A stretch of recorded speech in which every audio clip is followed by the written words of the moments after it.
Au nom du Père et du Fils et du Saint-Esprit. Amen. Pour ce petit topo, je nous propose de partir de l'Évangile du jour, tiré donc de l'Évangile selon Saint Luc, c'est le chapitre 1er.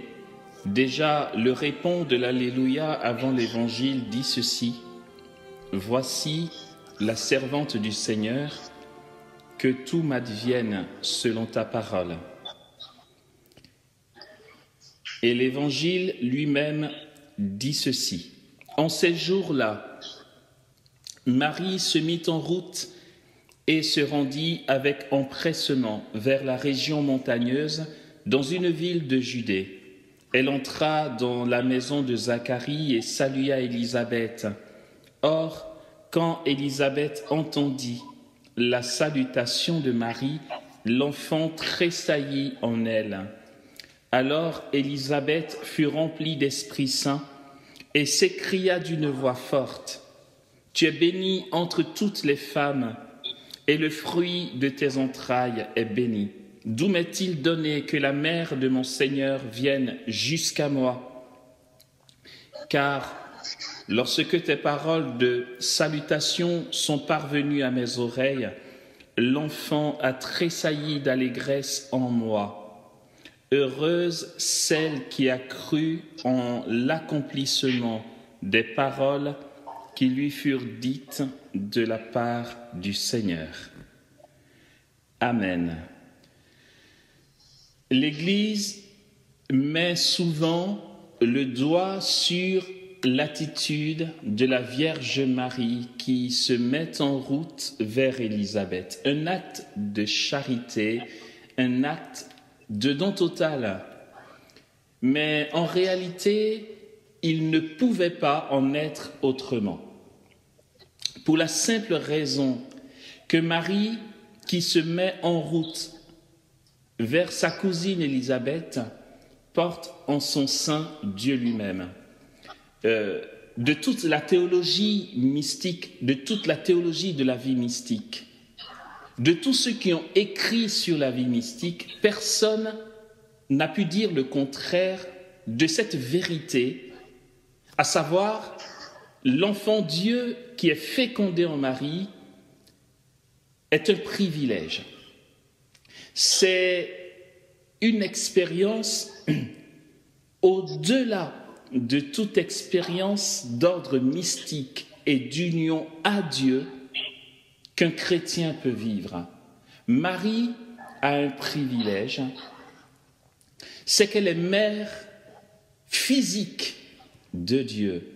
Le Verbe est fécondé en elle physiquement et ça reste une particularité, un événement unique de toute l'histoire de l'humanité pour la Sainte Vierge. Or, nous savons, ou pas, mais il est important que nous sachions que la vie d'union à Dieu ne va pas sans le don de soi, sans l'attrait à l'autre, sans la soif des âmes.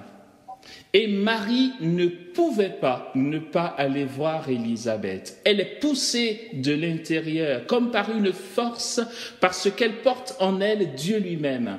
Et Dieu est un mouvement. On ne peut pas faire d'arrêt sur image en ce qui concerne la Trinité. Parce que c'est un mouvement éternel. Et Dieu est en mouvement, Dieu est à l'œuvre, comme dit Jésus. Aussi, Dieu qui est fécondé en elle, la pousse dans un don total. Les mystiques de l'Église, ceux qui ont vécu la vie d'union à Dieu sur la terre, ont reproduit les mêmes vertus, à savoir l'attitude de miséricorde. C'est ce que Basile de Césarée va appeler la ressemblance avec Dieu.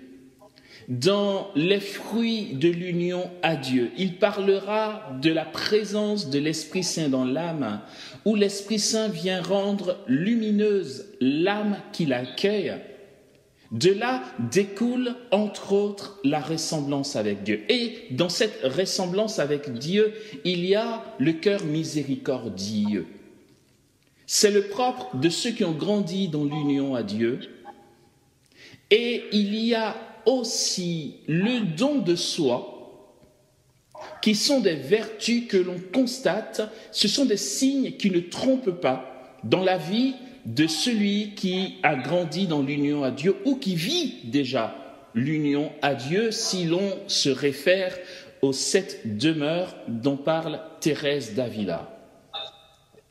Et donc, le don de soi, on ne fait même pas d'effort. C'est que, comme dit Jésus, là où est ton trésor, là aussi sera ton cœur. Celui qui goûte les fruits de l'union à Dieu a comme désir profond, comme soif profonde de se donner. Donc, le don de soi, il y a aussi comme conséquence de cette union à Dieu la soif des âmes. Et nous allons aussi y rajouter l'amour de la souffrance. Pas que l'union à Dieu nous rende masochistes, non, ça n'a rien à voir. C'est que la vie d'union à Dieu infuse en notre cœur un tel amour de Dieu que le bénéficiaire de cette union n'a qu'un seul désir brûlant, de consoler Jésus souffrant. Aussi, si nous lisons la vie des grands saints ou la vie des saints tout court, il y a cette particularité qui est la souffrance, mais une souffrance acceptée, une souffrance consentie, une souffrance vécue par amour pour Jésus.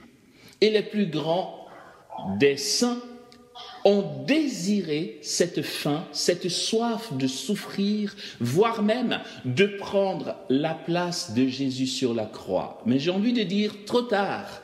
Il y a 2000 ans que l'événement s'est produit, mais ils livrent leur vie tout entière pour consoler Jésus.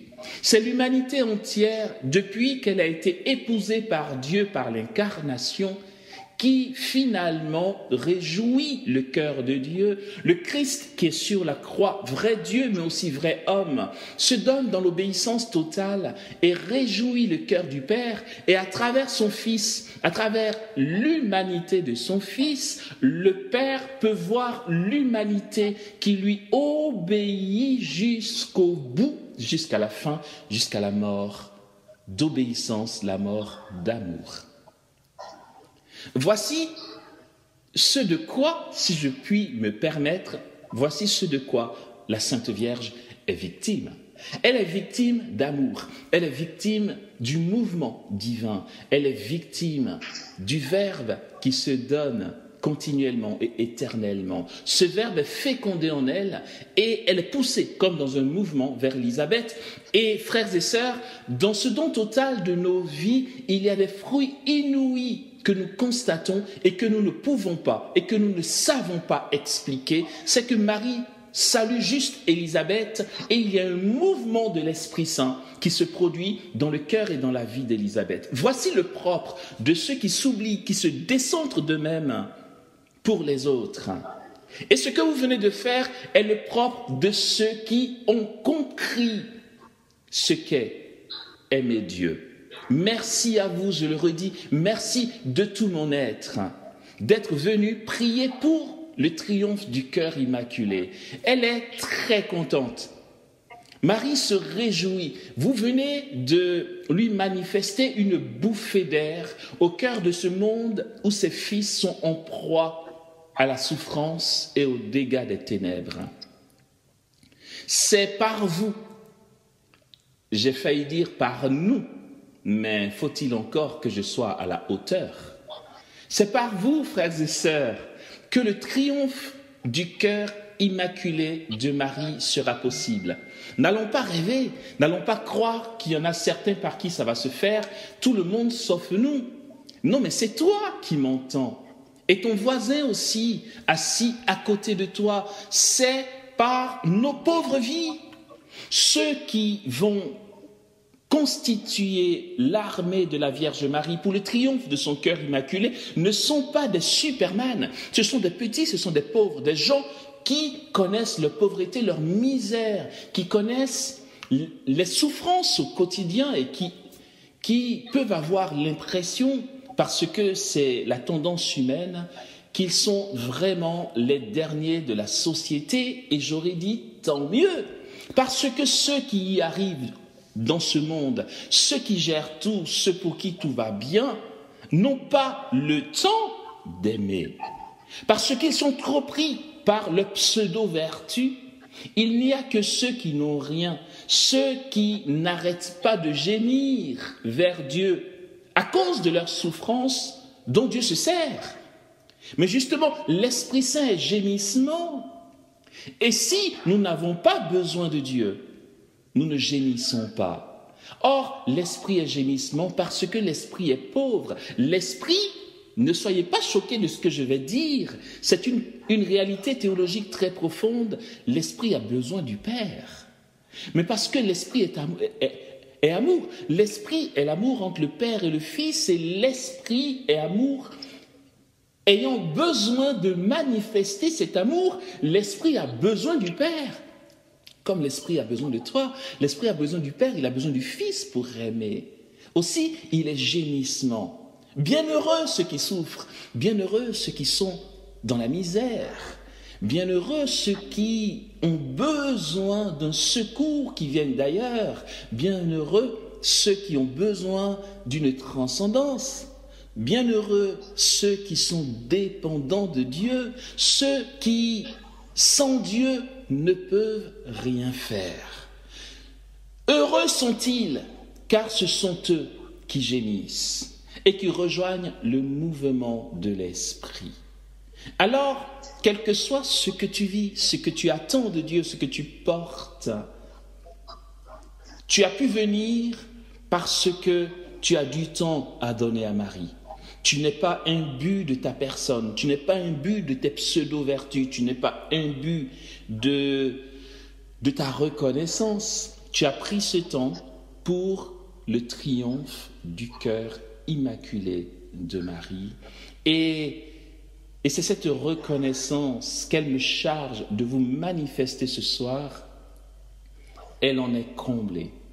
Le ciel en est comblé et Jésus en est comblé. Jésus en est consolé. Merci à vous. 5 heures d'Ave Maria, vous n'imaginez pas le retentissement dans l'éternité.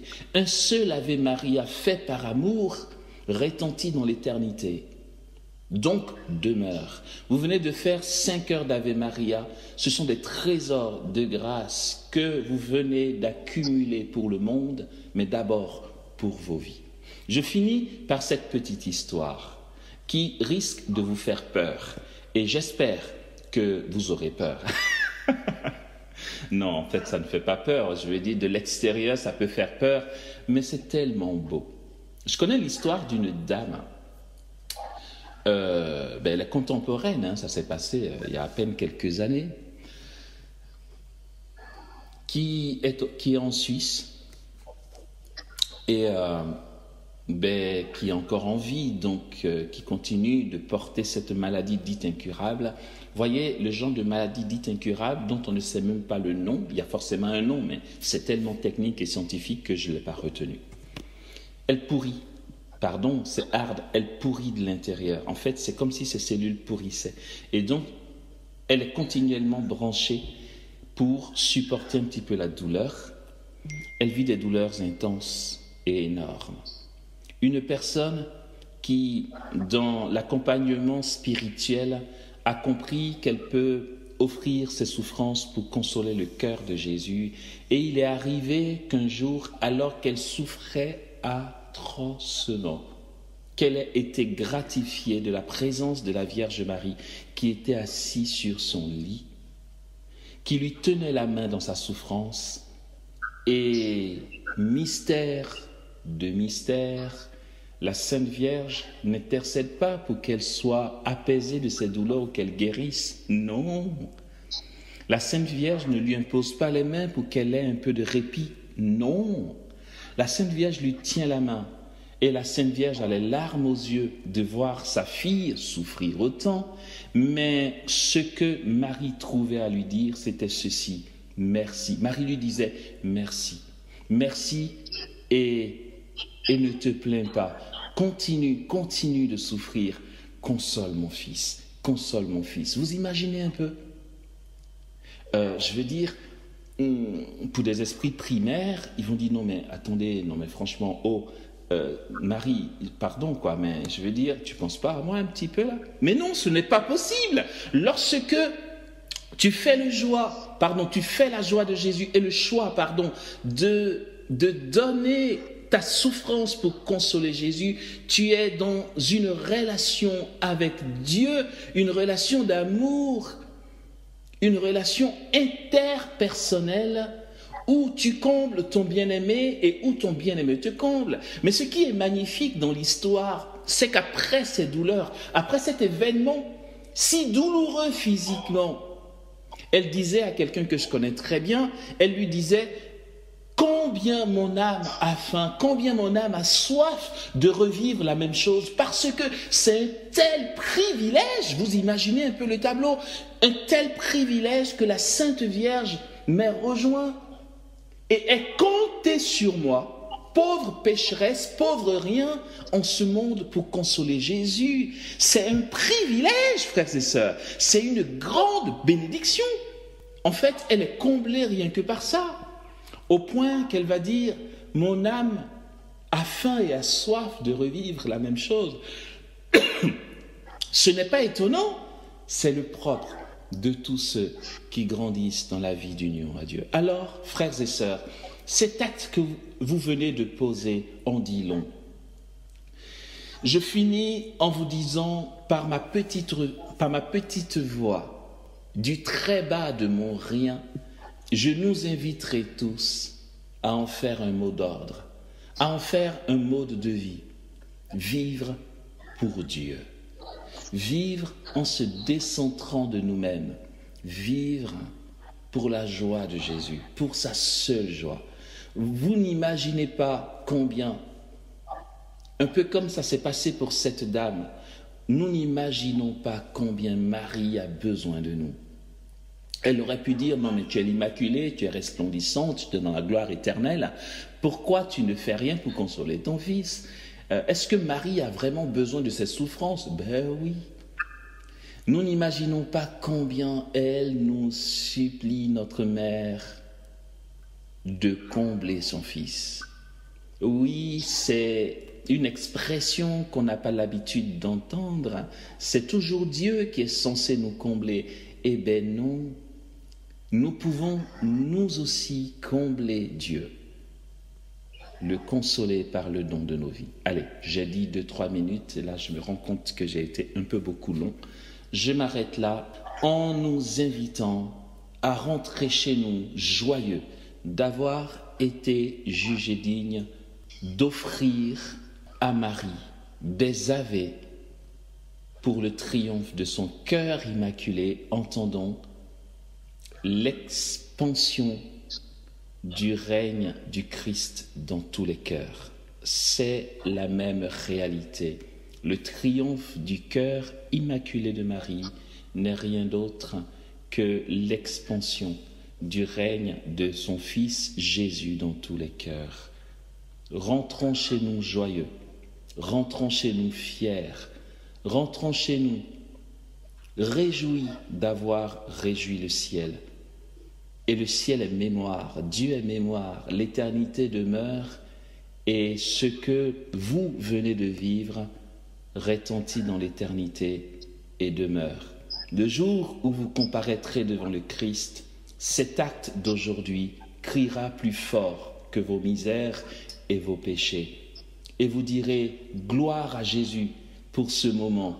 Seigneur, bénis Chantal qui est encore sur la terre, parce qu'elle nous a donné l'occasion de vivre ce moment. Que Dieu nous comble au-delà de nos espérances, que Dieu nous comble au-delà de nos attentes, qu'il nous donne de nous réjouir de faire partie de l'armée du Christ par Marie, les tout petits, les pauvres, les riens, les délaissés de la société, les oubliés, le petit reste de Dieu, ceux qui sont remplis de Dieu, ceux par qui ce monde sera relevé, ceux par qui le règne de Dieu habitera notre terre. Amen.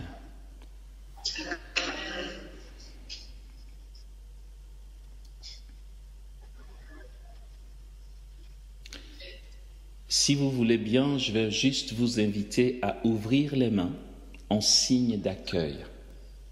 Et je ne vais pas prier, mais je vais juste vous donner l'état des lieux.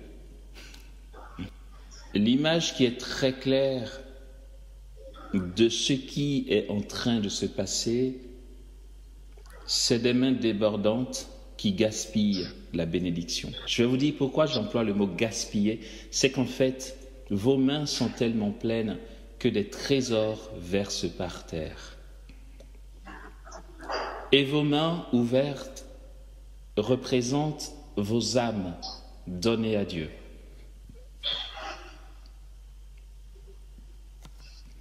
Voici ce que le ciel est en train de faire. La Sainte Vierge Marie est là et elle est remplie de trésors. Et c'est avec grande joie, grand plaisir qu'elle passe pour combler chacun d'entre vous. Elle vous nourrit. Vous serez rassasiés, comblés par la présence de Dieu. Si éventuellement certains sentaient des vides au-dedans d'eux, disant « j'ai l'impression que ma vie est vide et que je n'ai rien de consistant », ce sentiment, cette sensation de vide va disparaître parce que Dieu nous comble par les mains de Marie. Elle dit ceci: « Mon enfant bien-aimé, je te nourris, consomme, mange à ta faim, ne te retiens pas, mange selon ta faim, bois selon ta soif. Laisse mon fils te combler par mes mains. Je viens vous nourrir, je viens vous combler. » Et ce que vous représentez pour moi, dit la Sainte Vierge, a plus de valeur que les trésors que je vous apporte. Vous êtes mes perles précieuses. Vous êtes mes trésors de grâce. Vous constituez pour moi des perles précieuses, des joyaux, tous autant que vous êtes. Je vous présente à mon Fils comme une fierté. Je vous présente à lui comme ma joie. Je vous présente à mon Fils devant son trône de gloire. Et pendant que je présente chacun d'entre vous à mon Fils, mes yeux ne cessent pas de laisser couler des larmes abondantes, parce que vous êtes ma joie. Vous me comblez. Aussi mon Fils en est comblé. Et tout ce qu'il est n'a de raison d'être que pour vous combler à votre tour. Vous m'appartenez et désormais, rien ni personne ne pourra avoir accès à vous sans me rencontrer d'abord. Parce que vous êtes mon bien propre, vous appartenez à Dieu et je suis votre mère. Sainte Vierge, donne à tous, sans exception, de rentrer comblés de ta présence, que chacun bénéficie de cette présence qui lui donne d'être couvert par ton manteau virginal, ton manteau de lumière, ta présence immaculée. Tu es béni, Seigneur, toi qui nous accordes ton shalom. Que le Seigneur nous bénisse et qu'il nous garde. Que l'Éternel fasse luire sa face sur nous et qu'il nous accorde sa grâce. Que le Seigneur tourne vers nous son visage et qu'il nous donne sa paix. Lui qui est éternellement Père, Fils et Saint-Esprit.